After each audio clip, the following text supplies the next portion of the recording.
Mesdames et messieurs, bienvenue dans ce JDN de ce mercredi 23 janvier 2019. Tout de suite les titres. À Bignona, la famille chérifienne de Darul Khairi prie pour des élections apaisées.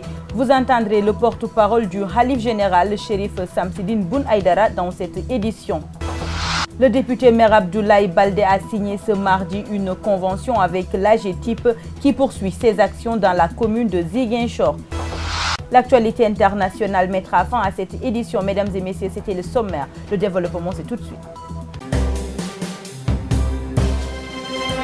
Bienvenue à tous. La 29e édition de la Ziara annuelle de la famille chérifienne à Darul Khairi a vécu ce mardi 22 janvier. La célébration de Cheikh Samsidine Aïdara Diato est le lieu pour ces disciplines de lancer la sensibilisation pour une année de prière pour des élections apaisées au Sénégal et dans la sous-région. C'est le sens de cet appel du porte-parole du Khalif général, Chérif Samsidine Boun Aïdara, que nous écoutons au micro de Paul Pascal Da Silva.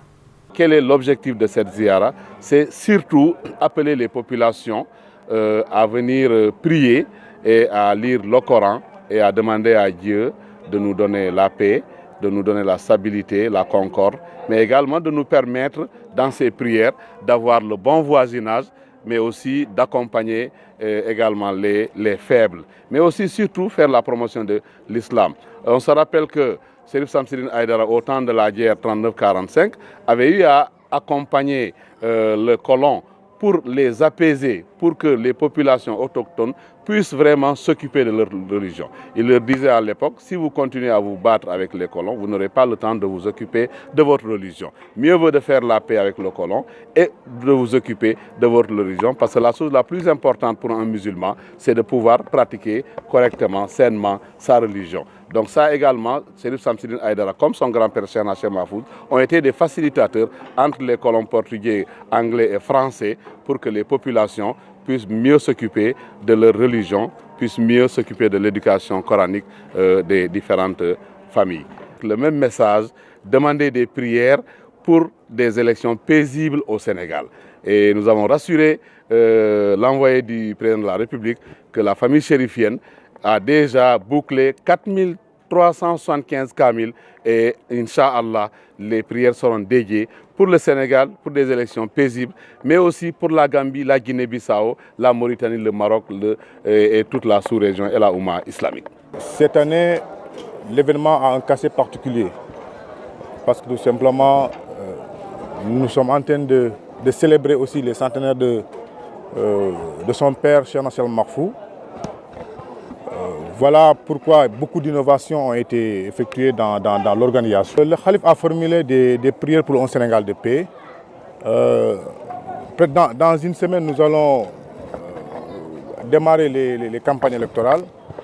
Voilà pourquoi nous voulons profiter de cette tribune pour lancer un appel à l'opposition et aux partis au pouvoir, vraiment à la sérénité et au calme. Nous avons un dénominateur commun, c'est le développement du Sénégal. Alors le développement du Sénégal ne peut pas se passer dans la violence. La violence, quelle que soit sa nature, physique ou verbale. Donc nous demandons à tout le monde à la sérénité, qu'on respecte, n'est-ce pas, les résultats qui vont sortir au soir du 24 février. Qu'on sache que c'est tout, quel que soit Alpha, c'est le Sénégal qui gagne. Donc nous demandons à tout le monde, parti au pouvoir comme l'opposition, n'est-ce pas, à la sérénité et à une campagne très civilisée. Les femmes de Djigna qui ont créé une unité de fabrication de savon qui a eu du mal à démarrer faute de moyens tout au début. Mais ces choses faites maintenant avec une enveloppe financière que leur a octroyée leur maire Moustapha Lo Diatta a voulu ainsi apporter son soutien à cette savonnerie naissante à laquelle les femmes tiennent beaucoup pour leur autonomisation. Écoutons Marietou Diallo, présidente de la savonnerie des femmes de Djignaki, et Moustapha Lo Diatta. Notre savonnerie de Djignaki qu'on a construit depuis des années, on n'a pas d'appui. On vient de demander M. le maire pour qu'il nous appuie pour qu'on commence le travail. Il nous a donné déjà de l'argent pour qu'on puisse démarrer notre travail. Et on lui remercie beaucoup. On a commencé, voilà le savon qu'on a commencé déjà à travailler. Les femmes ont déposé déjà une demande de financement au niveau de la terre en raison de pratiquement 6 à 7 millions. Mais en attendant que le financement arrive, en tout cas j'ai pris pour que ce financement arrive, elles ont demandé à démarrer déjà avec le peu de moyens qu'elles ont. Et une enveloppe aussi modeste a été, disons, allouée à ces femmes justement par votre serviteur. Je pense qu'avec ces petites enveloppes, ça peut disons, nous permettre de démarrer déjà l'activité en attendant la mise en place justement de cette savonnerie dont j'ai visité et que déjà le produit il est quand même assez appréciable. Il s'agit de savon de très bonne qualité mais très abordable pour disons, les populations. Et je pense que nous ferons tout pour les accompagner pour que justement cette unité puisse être mise en place et que donc les femmes puissent disons, vivre de cette unité. Le quartier de Djibok se dote d'une infrastructure sanitaire qui sera fonctionnelle sous peu. Le maire de la commune de Ziguinchor a procédé ce mardi à l'inauguration du poste de santé au grand bonheur des populations de la localité. C'est en présence du ministre de la Santé Abdoulaye Diouf Sarr et de plusieurs autorités administratives et religieuses. Il s'agissait d'un programme qui a mis en compétition plusieurs communes et avec le soutien du Forum civil qui est venu faire au niveau de ces différentes communes qui étaient désignées un audit blanc pour leur permettre d'avoir une idée de la gouvernance qui est exercée au niveau de ces différentes communes. Et c'est dans ce cadre que nous avons réussi à l'examen et c'est une prime de bonne gouvernance qui nous a été distribuée. Il était loisir au maire de choisir le domaine dans lequel cette enveloppe devait être mise. J'ai choisi le domaine de la santé et aussi j'ai choisi le quartier de Djibok parce que c'était une vieille revendication de ce quartier qui était un des plus vieux de Ziguinchor mais qui était encore dépourvu d'infrastructures de santé. Ce n'est pas le premier poste. J'ai entendu tantôt le délégué de quartier que j'ai oublié de citer tantôt dans le protocole dire qu'il fallait qu'on équipe et qu'on construise des postes de santé dans plusieurs quartiers. Mais je pense que si on fait la moyenne à Ziguinchor, aujourd'hui ce poste nous fait le 20e poste de santé dans les différents quartiers. Pour renforcer et augmenter le dispositif par rapport à ce poste de santé. Dans le cadre du BCI 2019, le ministère de la Santé va transférer à l'AGETIP le montant nécessaire pour réaliser le logement de l'ICP ici au niveau du poste de santé, pour un montant de 50 millions de francs CFA. Le député maire Abdoulaye Baldé a signé ce mardi une convention avec AGETIP pour la construction de plusieurs infrastructures dans la commune de Ziguinchor. Un centre multifonctionnel, ZigSante, sera construit dans ce programme de modernisation de ville. Le premier magistrat de la ville de Ziguinchor, Abdoulaye Baldé, revient sur l'importance de cette convention au micro de Boubacar Sambo. Signature d'une importante convention de maîtrise d'ouvrage déléguée avec l'AGETIP. Sous le regard attentif du ministère de la gouvernance territoriale, du développement et de l'aménagement du territoire, qui, comme vous le savez, pilote le PACASEN. Le PACASEN, c'est un programme important, programme d'appui aux communes et agglomérations du Sénégal, financé par l'État du Sénégal, la Banque mondiale et l'AFD. Et dans ce cadre, 123 collectivités locales, communes en particulier et villes du Sénégal ont été choisies. Et notre ville fait partie de celle-ci. Dans ce cadre, nous avons bénéficié d'une enveloppe globale de 5 milliards 90 millions sur la période 2019-2023. Et dans ce cadre, cette enveloppe a été d'abord entièrement mise à la disposition des maires qui devaient décider des projets qui étaient à leurs yeux prioritaires dans le cadre du développement de leur ville. Et il faut dire que ce financement entre dans le cadre de l'acte 3 de la décentralisation.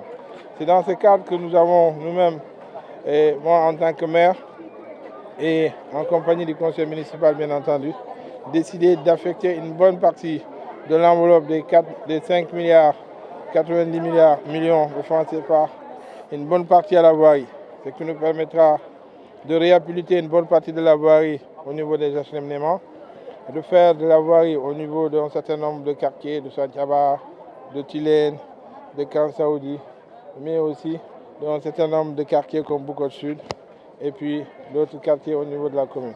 Elhadj Malik Gaye, directeur général de l'Agence d'exécution des travaux d'intérêt public, se dit satisfait de la convention qui leur lie avec la mairie de Ziguinchor. Travailler à Ziguinchor a toujours été un plaisir pour lui. Nous écoutons ses explications. Le sens de mon engagement s'inscrit dans la politique générale de l'État du Sénégal. Comme vous le savez, AGETIP a été créé en 1989 dans un contexte économique très difficile pour favoriser la création de PME-PMI, mais pour accompagner aussi les collectivités territoriales. C'est dans ce cadre-là que l'AGETIP a eu des missions transversales, car travaillant avec tous les départements ministériels. Notre compagnonnage avec la commune de Ziguinchor, à l'instar de toutes les collectivités territoriales du Sénégal, ça date des années 89, comme je viens de le dire. Mais je voudrais citer 3 grands programmes où nous avons eu la chance d'assurer la maîtrise d'ouvrage délégué. Je voudrais parler d'abord du programme d'appui aux communes qui nous a permis de reconstruire le marché Saint-Maur, de réaliser des kilomètres de voirie dans la commune de Ziguinchor, de réaliser la gare routière et d'autres équipements sanitaires ou scolaires. Après ce programme, on a eu à assurer aussi la maîtrise d'ouvrage délégué du Précol, le programme de renforcement et d'équipement des collectivités locales. C'est un programme aussi qui a connu un succès éclatant à l'instant des bailleurs. AGETIP est un bras armé sûr pour les collectivités locales du Sénégal, mais pour l'État aussi du Sénégal. Nous passons à présent à l'actualité internationale. Parlons des migrants Romfé Tanguay, l'opération Sophia en Méditerranée. Et puis France-Italie, la grande dispute se poursuit toujours.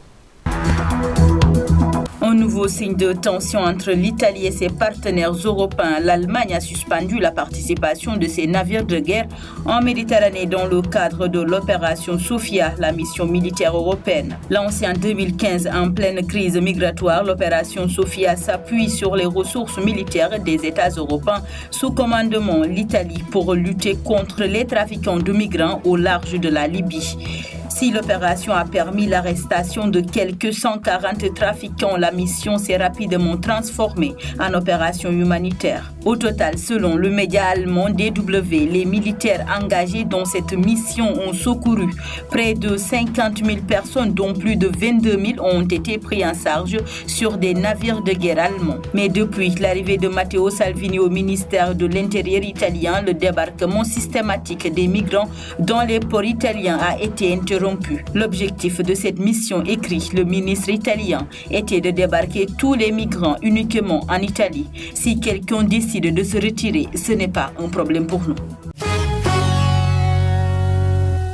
Avant, la France et l'Italie étaient amis, mais ça a été avant. Quoi que dise le président du Conseil italien au sujet de l'amitié historique entre Rome et Paris, les relations ne cessent de se détériorer. Après les propos polémiques des dirigeants italiens sur l'attitude de la France envers l'Afrique et sa responsabilité dans le dossier de l'immigration, Matteo Salvini a poursuivi hier ses attaques dans une vidéo postée sur les réseaux sociaux, des attaques cette fois-ci ciblées sur Emmanuel Macron. Parmi ces dont parle le numéro 2 italien, le fait que la France imprime la monnaie, les francs CFA de 14 pays africains, de quoi les appauvrir et favoriser l'immigration. Selon lui, les relations entre Paris et Rome se sont rafraîchies quand cet été, quelques semaines après l'arrivée au pouvoir de l'extrême droite en Italie, les ports italiens ont été fermés aux migrants, suscitant les critiques françaises. L'attitude du gouvernement italien est à vomir, avait même déclaré Gabriel Attal, le porte-parole